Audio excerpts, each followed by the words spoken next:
आइए फिर से एक बार राणा मैथ्स क्लासरूम में आपका स्वागत है। पिछले दिनों हमने विभाज्यता के नियम 2, 3, 4, 5 तक हम पढ़ लिए थे। कुछ एग्जाम्पल भी, उदाहरण भी हमने उस पर कर लिया था। तो आइए आज हम लोग 6 से विभाज्यता के नियम को सीखते हैं। 6 से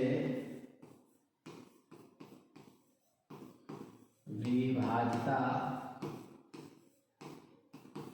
के नियम। कहने का मतलब है कि कौन कौन सी संख्याएं होंगी जो 6 से विभाजित हो जाएगी, 6 से विभाजित होगी। तो 6 से विभाजित होने का जो नियम है कि वह संख्या जो 2 तथा 3 से विभाजित होती है,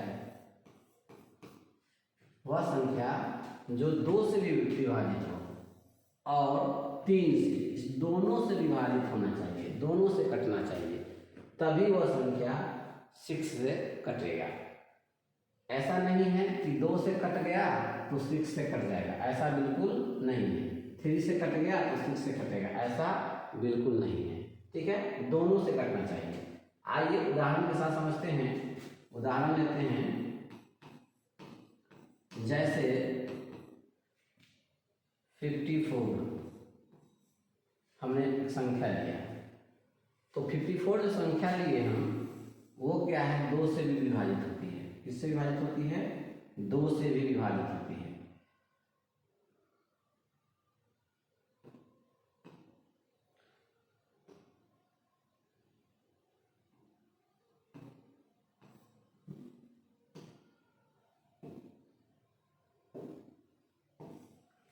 दो से भी विभाजित होती है।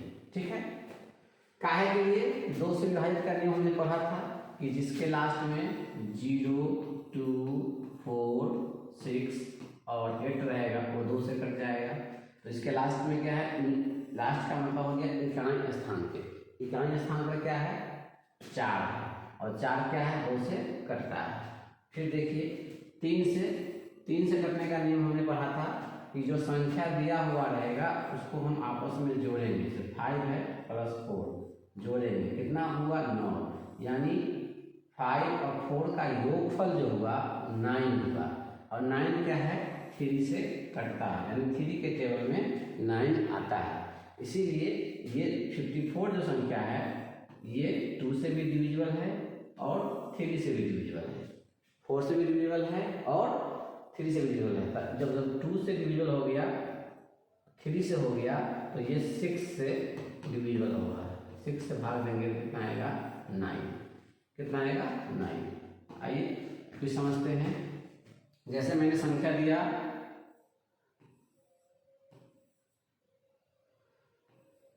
10 × 24, ठीक है, 1024। तो क्या यह संख्या 6 से विभाजित है? तो हमने बताया अभी 6 का जब गुणनखंड कीजिएगा तो आएगा 1 से कटेगा, 2 से कटेगा, 3 से कटेगा, 6 से भी कटेगा, है ना। ये इसका इस संख्या से वो कटेगा। ठीक है, अच्छा 6 से कटेगा। हमने क्या बताया आपको कि 1 से सभी संख्याएं कटती है। 6 खुद है तो 6 से कटेगा ही कटेगा।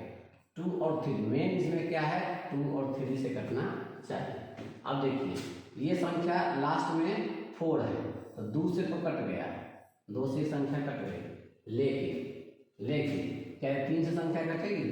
जोड़ लीजिए, 3 से क्या ये संख्या कटेगा? 2 से भी कटना चाहिए और 3 से भी कटना चाहिए। क्या 3 से कटेगा? देखिए जोड़ करके 1 जोड़ 0 जोड़ 2 जोड़ 4 जोड़िए तो 4 2 6 1 7 आया। ये 3 से नहीं कटता है। तो हमने बताया कि दोनों अंक से कटना चाहिए, लेकिन दोनों अंक से ना कट के सिर्फ एक ही अंक से कट रहा है। इसीलिए 10 और 24 जो होगा 10 24 6 से विभाजित नहीं होगी। विभाजित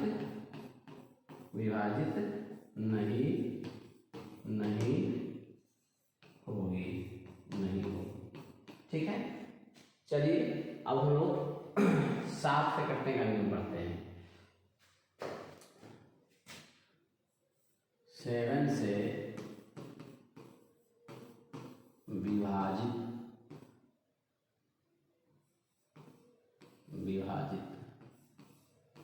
होने वाली संख्या। ठीक है, इससे 7 से तो याद रखिए, पहला पॉइंट याद रखिए कि जब कोई संख्या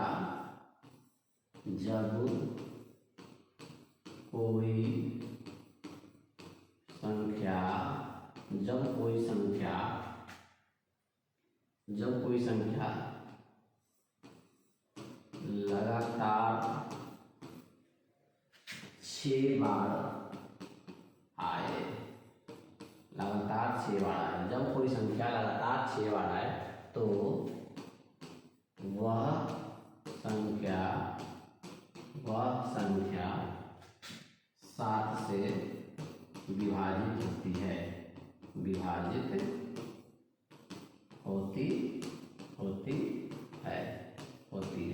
हमने लिखा जब कोई संख्या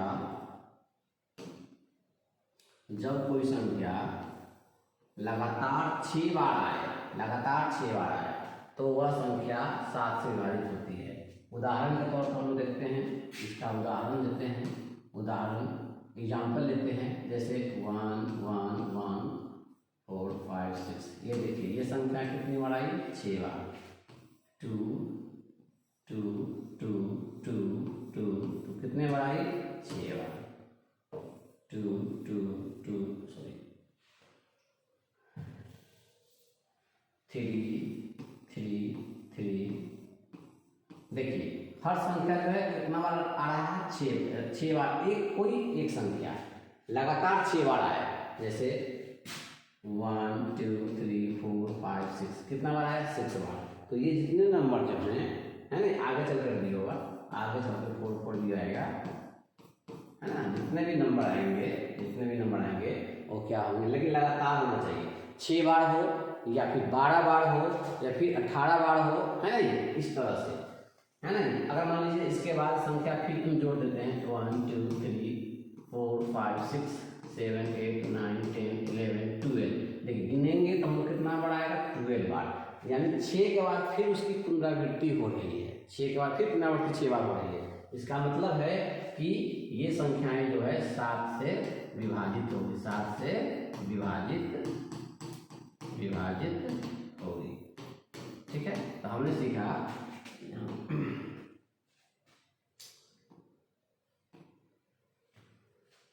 6 बार, इसको जोड़ दीजिए 12 बार, 18 बार, ऐसे करके डॉट के बाद आए तो वह संख्या 7 से विभाजित होगी। ठीक है, चलिए अब हम लोग चलते हैं नेक्स्ट।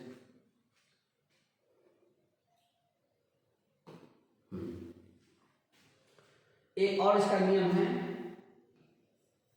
और एक नियम, दूसरा नियम हम लोग देखते हैं। ठीक है, दूसरा नियम देखते हैं कि दी 7 से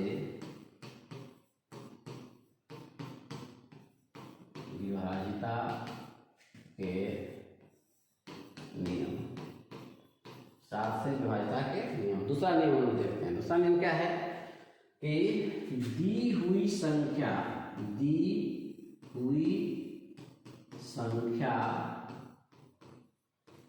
के इकाई स्थान को 2 से गुणा कर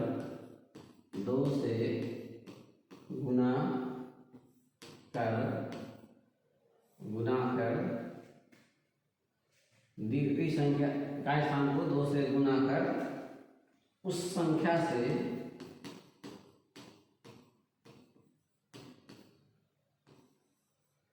घटाने के बाद बची संख्या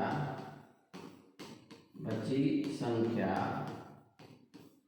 अगर 7 से विभाजित है, 7 से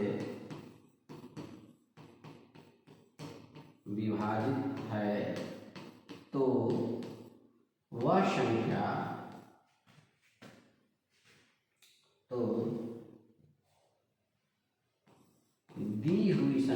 दी हुई संख्या 7 से पूर्णतः विभाजित होगी, 7 से पूर्णतः विभाजित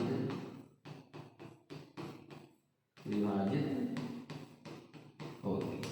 हमने कहा, लिखा कि दी हुई संख्या, चाहे संख्या वो छोटा हो या फिर बड़ा हो, जो उसके इकाई स्थान पर होगा, हम उसमें क्या करना है, हमें 2 से गुना कर देना है। और 2 से जब हम गुना कर देंगे और दी हुई संख्या को क्या करेंगे, इसमें से घटा देंगे, ठीक है। और घटाने के बाद जो संख्या बचेगा वो 7 से कटनी चाहिए, ठीक है, 7 से कटनी चाहिए, तब वह संख्या क्या होगा, 7 से विभाजित होगी, 7 से विभाजित होगी।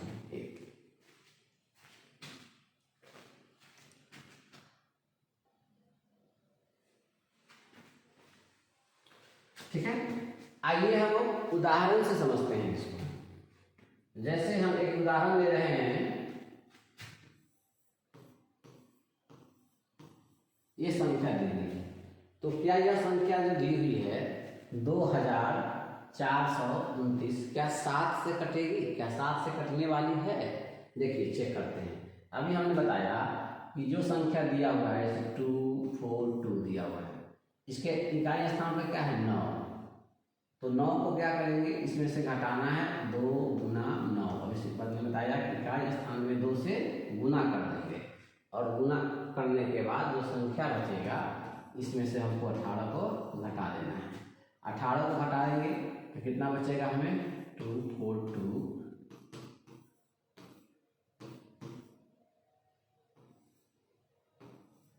क्या बचा हमें, 224 बचा, 224 बचा।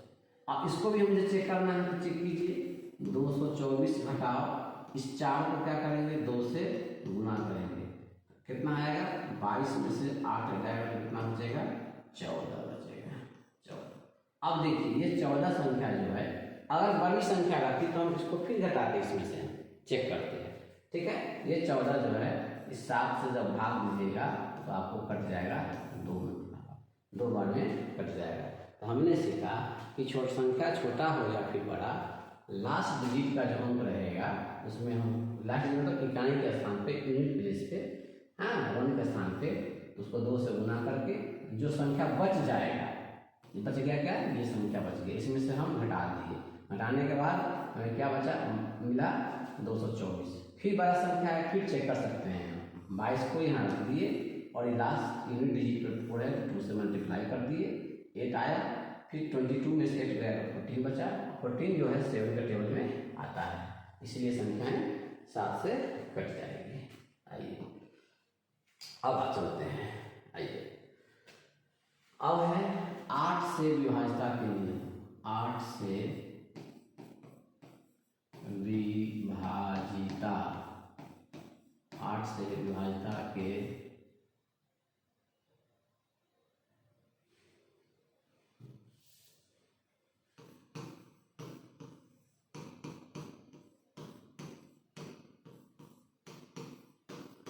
कोई भी संख्या 8 से कैसे कटेगा, हम इसके बारे में जानते हैं कि 8 से कटेगा कैसे। संख्या चाहे छोटा हो चाहे संख्या बड़ा हो, ठीक है, वो 8 से कटेगा कि नहीं कटेगा, आइए जानते हैं। 8 से कटने का जो नियम होता है कि अंतिम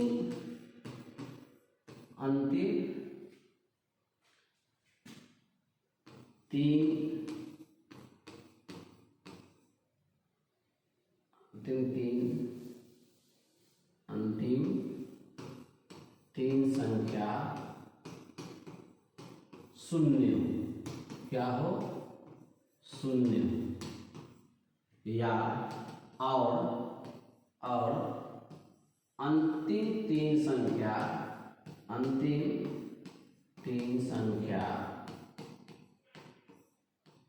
8 से विभाजित हो। अंतिम तीन संख्या 3 से, या तो क्या है कि 3 से कटना चाहिए, या सॉरी 3 जीरो होना चाहिए लास्ट में, या फिर अंतिम तीन संख्या 8 से कटना चाहिए। आइए इसका उदाहरण लेकर समझते हैं। जैसे हम लिए 42000, तो हम देख कर ही कह देंगे कि लास्ट में 3 जीरो है, हमने सिखाया अंतिम तीन संख्या शून्य होना चाहिए, अंतिम तीन संख्या शून्य होना चाहिए। तो ये पूरा संख्या जो है 8 से विभाजित है, 8 से कट जाएगा। इसीलिए कटेगा 8 से, क्योंकि लास्ट में 000 है। ठीक है, कोई भी संख्या ले लीजिए, बड़ा या छोटा, जो भी संख्या लास्ट में क्या होना चाहिए, हमें 3 वो 0 होना चाहिए, 3 0 होना चाहिए। चलिए, इसके बाद हमने लिखा कि अंतिम तीन संख्या 9 से विभाजित, इससे 8 से विभाजित अंतिम तीन संख्या। जैसे उदाहरण लेते हैं, इसका उदाहरण जैसे 7008, अंतिम तीन संख्या, इधर से देखिए, अंतिम तीन संख्या कहाँ आएगा, ये आएगा आपका। अंतिम तीन संख्या क्या है, 008। पहले 0 का कोई वैल्यू नहीं, 8 आया, तो 8 में 8 से डिवाइड करेंगे हम, तो क्या आएगा, 1 बार में आएगा, ये कट जाएगा। ठीक है, तो ये संख्या जो है 8 से डिविजिबल है, 8 से कट जाएगा। फिर आइए देखते हैं,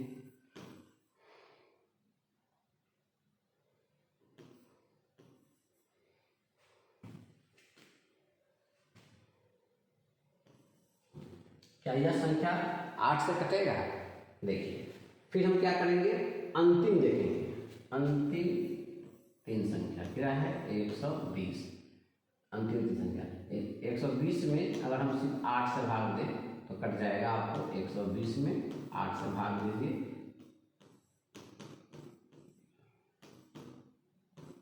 कट गया, यानी लास्ट का 3 डिजिट 8 से कट गया। दी हुई संख्या हमारा ये है, ये पूरा संख्या जो है 8 से कट जाएगा, 8 से कट जाएगा। ठीक है, तो आज के वीडियो में हम इतना ही तक रहने देते हैं। कल फिर हम लोग 9, 10 और 11 की विभाज्यता को पढ़ेंगे। ठीक है, तब तक के लिए जय हिंद, जय भारत।